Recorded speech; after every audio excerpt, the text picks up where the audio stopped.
دخل حمزة البيت، وأول ما جه فرحت قوي مراته، لأنها كانت بتتحدى نفسها إنه ينفذ كلامها ويجيلها وتشوف مدى تأثيرها عليه، وهل هيلبي رغبتها الملحة ويتحدى الظروف والمواقف ويجي ليها ولا لأ. لما شافته بصت له وكانت نفسها قوي تجري ناحيته، لكن ما قدرتش بسبب تواجد والده ووالدته على السفرة، ففضلت قاعدة مكانها واكتفت بإنها تبصله بعينيها في إشارات هائمة ليه، بدلها هو بنظرات كلها عشق وابتسامة سحرت قلبها. فابتسم قلبها وطارت من السعادة بمجرد رؤيتها له بيبتسم لها. اتنحنح علشان يصدر صوت ويعرف الكل إنه جه، لأنه عارف إنهم هيتفاجئوا بوجوده وهيعلقوا كمان، لكن هيتقبل أي حاجة علشانها، علشان يشوف النظرة الراضية في عينيها.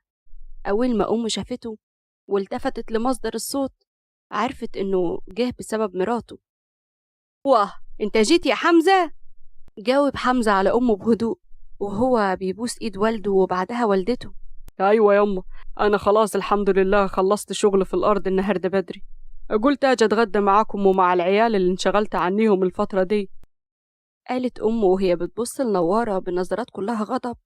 لا، ما هواش ده السبب. انت عمرك ما هتسيب حالك ومالك وتهمل شغلك في أرضك عشان تاجي تاكل، ولو هتفضل على لحم بطنك لحد تاني يوم مش هتعمل كده. وأنا تايهة عنيك برضك. حاولت نوارة تتخفى من نظرات بهية اللي كانت بتبص لها بانزعاج شديد. قال حمزة بهدوء. ايه يا اماي، كأنك مش عاوزاني اقعد اتغدى معاكم ولا ايه؟ ارجع تاني لو ده اللي انت عايزاه.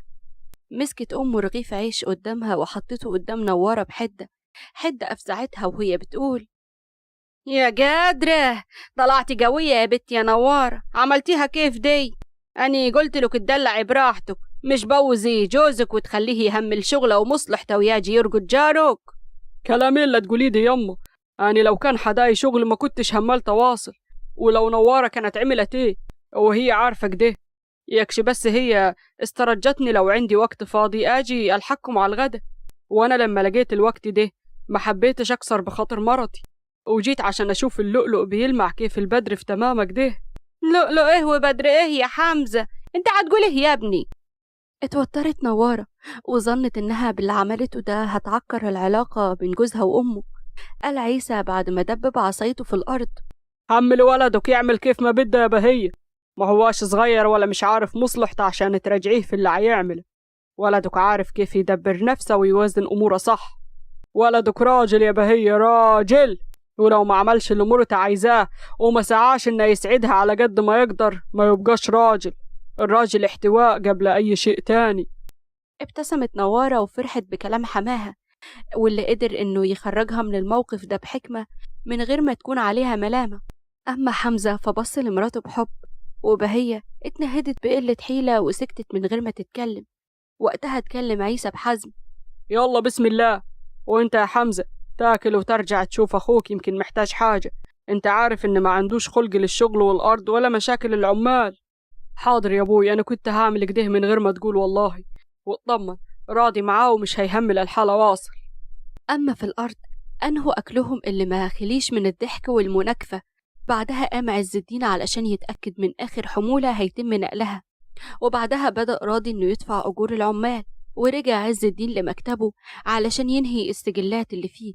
وأول ما انتهى قام من مكانه يطرقع صوابعه وظهره اللي اتصلب من القعدة، من قعدته على المكتب وقت طويل. حس بحاجة إنه يتمشى شوية، فقرر إنه ياخد راضي معاه. فحمزة أخوه رجع ومفيش داعي إنهم يفضلوا موجودين، فانتهى الشغل على أكمل وجه. مشيوا سوا عند ترعة المية. انحنى عز الدين علشان ياخد بعض الحجارة الصغيرة ويرميها في عشوائية وهو شارد، فالحب اتمكن منه ومش قادر يطلعه من قلبه. خرجه من شروده، شاف واحد بيزعق لراجل فقير بيجر عربيته اللي كانت هتصطدم بيه وهو بيدفعه بحدة. حاسب يا دور، انت اعمى وغبي كمان. أنا آسف يا جلال بيه، حقك علي. رد جلال بتأفف وهو بيدفعه مرة تانية ووقع على الأرض في لحظة عدم اتزان نتيجة زق جلال له. امشي غور من وشي، جاتك الهم يا بو انت. الدم غلي في عروق عز الدين وراح بسرعة اتجاه الراجل الغلبان يطمن عليه. انت بخير يا عمنا؟ رد الراجل اللي أول ما شافه لمعت عيونه بفرحة، فهو عارف شهامته وطيبته. تشكر يا عز بيه، ربنا يعلي قدرك. قال جلال بسخرية. أهلا باللي عامل لنا فيها أبو الرجال، كأنك بالشويتين بتوعك دولة هتعمل فيهم حنين وطيب. طب روح انت يا عمنا شوف مصلحتك عشان ما تتعطلش. أسرع الراجل في الرحيل من المكان، فهو عارف كويس إن هتقوم خناقة كبيرة في لمح البصر. عز الدين شاور بصباعه في وش جلال وقال له بتحذير: أنا بحذرك تطول لسانك ولا يدك على اللي أضعف منك، فاهم؟ وأنا بنفسي اللي هقفلك ومش هعديها لك تاني واصل، وده آخر تحذير ليك يا ابن المنسي. ربع جلال إيده وكأنه مستني موقف زي ده علشان يتخانق مع عز. كاني ممكن أخاف من تهديد حتة واد لسه لا راح ولا جه. عرف راضي إن كان عز الدين اتضايق علشان الراجل الفقير ده، فدلوقتي هيتضايق أضعاف بسبب اللي قاله جلال في حقه. اتحرك عز الدين بنظرات شرسة، فبص ناحية جلال. الواد اللي هتقول عليه ده يقدر يقطع لك لسانك ده اللي عمال تتشطر بيه على الخلق وتسيء ليهم بسوء أدب وقلة احترام، لا الكبير ولا الصغير. لو كنت خايف على لسانك ده لا يطير في الهوا كيف العصفور كده، يبقى تلم لسانك جوا خشمك ولم الدور، ها؟ واظنك مش تايه عني، ممكن اعملها ومش هتردد ثانية. خاف راضي على عز إنه يشتبك مع جلال بالإيد وقال بهمس: خلاص يا عز، ما انت عارف جلاله وطولة لسانه، ما كانش لازم تشبك معاه. يلا بالله عليك يلا نمشوا. تعال وريني شطارتك يا ابن عيسى البكري، أنا عاوز أشوف لساني هيطير كيف العصفورة كيف زي ما بتقول، عشان أنا كمان أطير روحك معاه. راضي بلع ريقه ومسك دراع عز، لكن عز زقه. الشاطر اللي يقدر يمسك نفسه عند الغضب وما يقلش قيمة نفسه اقصاد واحد ولا يسوى زيك. أنا هسيبك إنه بادي، بس على الله توقع في طريقي تاني يا جلال. قالها عز الدين ومشي بسرعة ولحق بيه راضي، بينما جلال وقف يغلي من الغيظ والتوعد لعز الدين. أول ما عز بعد عن جلال مشي بشكل طبيعي وكأن شيئا لم يكن. راضي قال: ليه يا واد عمي شبكت معاه؟ اللي زي ما بيصدق عشان يشعللها حريقة. سيبك منه، ده واد ناقص رباعي. والله لولا اني مش عاوز اعمل مشاكل معاه كنت وقفت عند حد صح. وانت فاكر باللي عملته ده مش ولعت فتيل المشاكل؟ ايه كانك عايزني اياك اسكت له على غلطته فيا؟ بص راضي بخوف على عز الدين، فأمثال جلال ده مش بيأمنوا من غدرهم ولا شرهم. يا عز انا خايف عليك. تخاف عليا من مين؟ من نطع ولا يسوى زي ده؟ سيبك منه وما تحطوش في دماغك واصل. اتنهد راضي بصمت وجواه بيدعي ربنا إن يمر الموضوع ده على خير. بعد عدة أيام أثناء اجتماع العيلة في البيت كانوا بيتناولوا الشاي، بينما كان عز الدين بيشرب طبق العسل الخاص بيه بكل تلذذ. بيتكلموا في مواضيع كتير، بيتطرقوا من الموضوع ده للموضوع ده. اتكلم عز الدين بعد ما خلص طبق العسل كله: أنا راجع القاهرة بكرة يا أبوي، عندي كورسات متأخرة ولازم أحضرها، هتاجي معايا أوصلك في طريق المشوارك؟ لا روح أنت يا ولد شوف مصلحتك، أنا هاخد العربية بالسواق تاخدني وترجعني. محبش عز الدين إن يمشي من غير ما ياخد أبوه معاه. لا سواق إيه وأنا موجود، عاد أنا هاخدك لمشوارك وأرجعك لحد هنا وأبقى أرجع تاني. مرضيش عيسى بالاقتراح ده. لا ده ما ينفعش، ده مشوار قاسي وتعب عليك. الكلام ده لو كنت راجع معاي، لكنك هتقعد هناك كم يوم، ما ينفعش تروح وترجع صد رد كده يا ولدي. يا ابوي تعبك راحة ما فيهاش مشكلة. ربنا يبارك لي فيك يا ولدي، روح انت شوف دراستك ومستقبلك ما تشيلش همي. ربنا يخليك لينا يا سيد الناس. قالت فاطمة اللي كانت قاعدة جنب أمها: أبوي أنا كنت عاوزة أشورك في حاجة. قولي يا حبيبة أبوك أنا سامعك.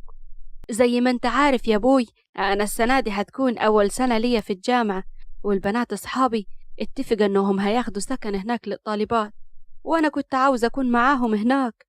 قال حمزة بضيق ومش راضي عن اللي بتقوله أخته: سكن طالبات ايه اللي عاوزة تقعدي فيه ده؟ ده انت لو هتقعد هنا في الدار وما تكمليش تعليم يبقى أحسن من اللي هتقوليه ده. اتفاجئت فاطمة برد أخوها حمزة الغير متوقع: ليه بس يا حمزة؟ أنا هكون وسط صحباتي ومعظمهم من البلد هنا وانتوا عارفينهم زين. وين يكن سكن طالبات له يعني له، البنات ما بقتش مضمونة اليومين دول، وانا عمري ما آمن عليكي مع حد غريب. يعني ايه يا اخوي؟ مش كل الناس زي بعضيها، البنات فيها الحلو والعفش. فاطمة قفلي على الموضوع ده، خلص الكلام على كده، مش هنتكلموا فيه تاني.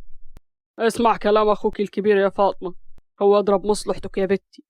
طب أنا دلوقتي هقعد فين؟ ها، سكن المدينة الجامعية التقديم ليه قفل من بدري ومفيش مطرح ليا، هقعد فين؟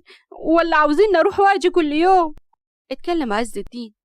لو عايزة المدينة الجامعية من بكرة تكون أوراقك فيها. قال حمزة بجدية.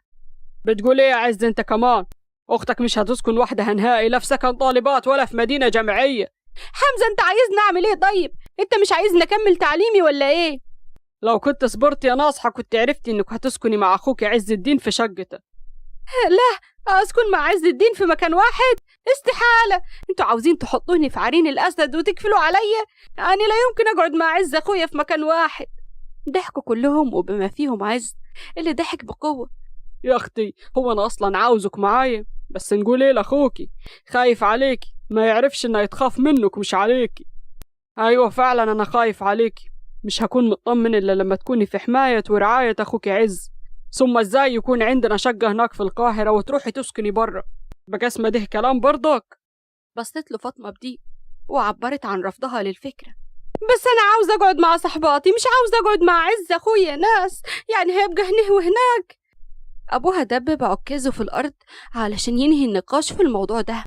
فاطمة ما تزعلنيش منيكي واسمع الكلام، انتي هتقعدي مع اخوك عز وما فيش كلام تاني. قال حمزة بصرامة. عجبك الكلام كان بها، مش عاجبك اهيكي قاعدة في دارك معززة مكرمة وبلاها تعليم. غمز له عز اللي فهم لعبته وقال وهو بيكمل اللعبة للنهاية. انا بقول تتجوز وتقعد في البيت، بلا تعليم بلا نيلة، يعني خدا ايه اللي تعلموا واخرهم بيت جوزهم. ابتسم حمزة بمكر متخفي. صح كلامك يا عز، أنا من بكرة أشوف لها عريس ونجوزوها، والعرسان طوابير ما شاء الله، بس إحنا نوافقوا. فاطمة اتفزعت من اللي قالوه وهي فاكرة إنهم بيتكلموا بجد، فصرخت فيهم. لا لا، أنا عاوزة أخلص تعليمي، جوازه دلوك. خلاص موافقة، هقعد مع أخوي عز أهون يا أبوي، هقعد خلاص يا حمزة. عز وحمزة الاتنين فتحوا بقهم وفطسوا على نفسهم من الضحك. قال عز بمزاح وهو بيسخر من أخته. أيوة كده، لازما يعني نقرصوكي عشان توافقي. فهمت إنهم كانوا بيتأمروا عليها، فبصت لعز بنظرات مشتعلة وقامت بسرعة وطلعت لأوضتها وهي حاسة بضيق. لحقت بيها نوارة اللي ما هنش عليها زعلها. قال عيسى بإشفاق على بنته. كان ممكن تقنعوها بأسلوب أفضل من كده. قال عز. يا أبوي بنتك راسها ناشفة، كانت هتفضل تتدلع وتقول زي صحباتي وعاوز أكون معاهم ومش هنخلصوا. حط أختك في عيونك يا عز هناك، اوعاك تكس عليها أو تزعلها، هتكون لها هناك أبوها وأخوها ورجلها، فهمني؟ اوعاك أختك تحس بالغربة أو الوحشة في وجودك. طمن يا أبوي، فاطمة مش بس أختي، دي بنتي الصغيرة، هحطها في عيوني، أنا بس بحب أنكشها واستفزها بضحك بس مش أكتر. كانت فوق بتسمع اللي بيتقال، فنورة زغدتها في دراعها. سامعة يا أختي؟ وانت اللي عمالة تتنطط على أخوكي وتحرجيه وسط الكل. مش عايزة أقعد مع عز، مش عايزة أقعد مع عز. حست فاطمة بسخافة اللي عملته، لكن ابتسمت بعند. يعني ما قلتش كده قدام حد غريب، ما فيهاش حاجة يعني. سحبتها نورة من دراعها وقالت. طب همي معاي، يلا نجمع على الغسيل والستاير، عشان النهاردة عايزين نعملوا حملة نظافة.